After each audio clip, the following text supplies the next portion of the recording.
Okay. So a signal flow graph is given. This is the output, this is the input. Okay. -1, -1, -1. There is another path here with 5.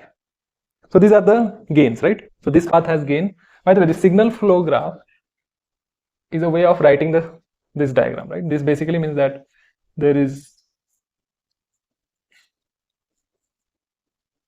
okay, these are the gains, and from here there is another this. Okay, so it's representing this one, and here -1 means there is, okay, feedback from here. Similarly, there is feedback from here, right? And so on. It's negative feedback from here. Right? So this is the simpler way of representing this circuit. Okay. So let's remove this. Yeah. Now to find the transfer function, right? So we are asked to find the transfer function, which is CS by RS. To find the transfer function of this, we can use Mason's gain formula. Mason's gain formula. Okay. Mason's gain formula tells you the transfer function will be given by summation of forward path into delta K. I'll come to that by delta. Okay, this is the Mason gain formula. PK is the so PK represents all the forward paths. So P1. So in this circuit, we'll see what are the forward paths. So this is one forward path from input to output. Okay. By the way. And what is the another forward path? Another forward path is, so let's call it P1, and another forward path is this P2. Okay, so this is P1. So there are two paths. There are no other forward paths, right? There is no way you can reach from input to output following any of these arrows. So two forward paths are there. And what is delta K? Delta K is your 1 minus, okay, summation of loop gains, okay, not touching PK. So if you are taking this forward path, we are trying to find out the loop which doesn't touch the forward path. Basically, there is no common node. So node is this. Okay, this is the node, and these are the branches. So first, let's find the loops, right? So path we found. What are the loops? Loops is this one, this one, this one, and there's another loop. Just follow this from here to here. Okay. So loop 1, loop 2, loop 3, loop 4. These 4 loops. Okay. Yeah. So let's first solve for the numerator. What's the numerator here? Numerator would be first for the path P1. What is the gain? 1 into 2 into 3 into 4. Basically, 24 is the gain. And what's the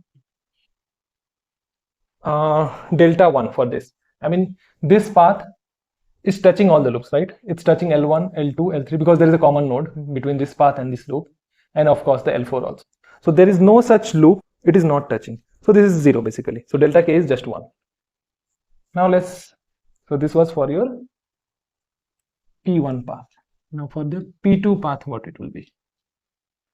P2 path is this one. What's the gain along this path? 5, right? 1 into 5 into 5, 1. So 5 is the gain. Now what's the delta K? 1 minus loops it is not touching.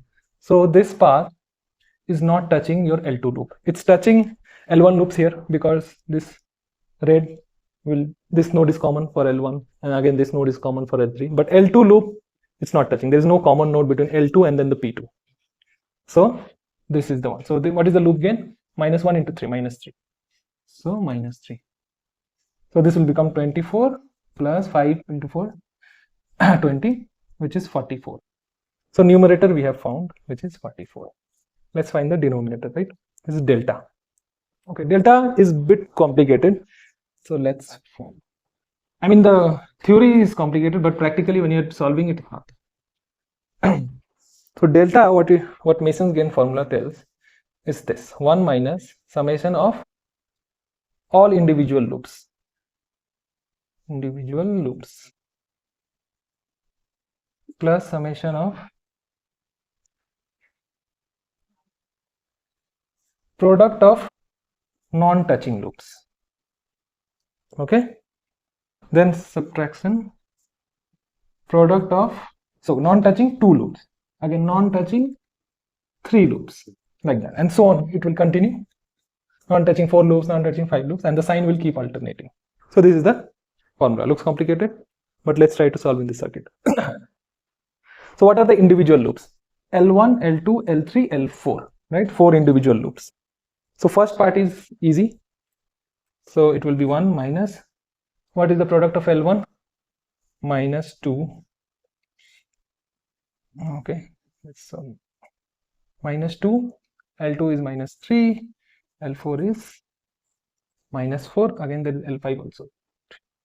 L5 is L5 is 5 into minus 1 into minus, so minus 5.